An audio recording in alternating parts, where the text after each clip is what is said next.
WhatsApp guys is mouse and Don welcome to my other blog video.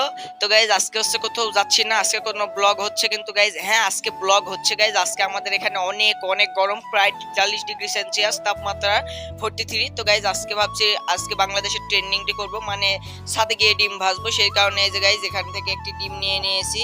এই ডিমটা এখন ছাদে গিয়ে ভাজবো।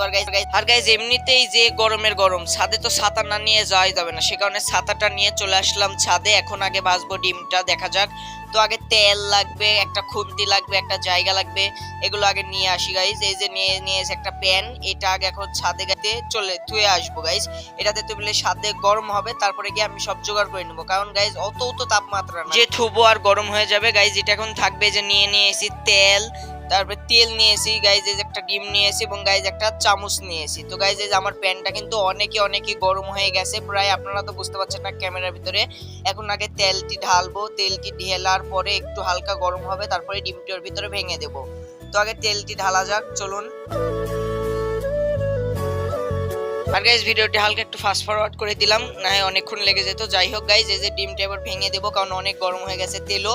তো গাইজ এই যে ডিমটা ভাঙাও আমার প্রায় কমপ্লিট, এবার খালি আস্তে আস্তে দিয়ে দেবো গাইজ। মানে আমার সাথে কেউ নেই তো, যে গরম, এক হাত দিয়ে ক্যামেরা ধরে আছে, এক হাত দিয়ে ডিম দিয়েছি গাইজ। ডিমটা দিতেই দেখেন একবারে ফুটাফুটি শুরু হয়ে গেছে। এবার দেখি কতক্ষণ লাগে একটা ভাজতে, একটু নেড়ে চেড়ে দিই।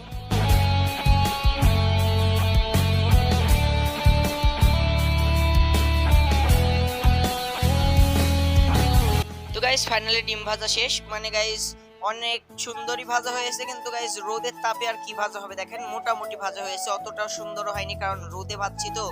তো গাইজ আজকের ভিডিওটি কেমন লাগলো অবশ্যই লাইক কমেন্ট শেয়ার করে জানিয়ে দিবেন। আর গাইজ এমন এদিকে রোদ প্রায় 43-43 ডিগ্রি সেলসিয়াস তাপমাত্রা।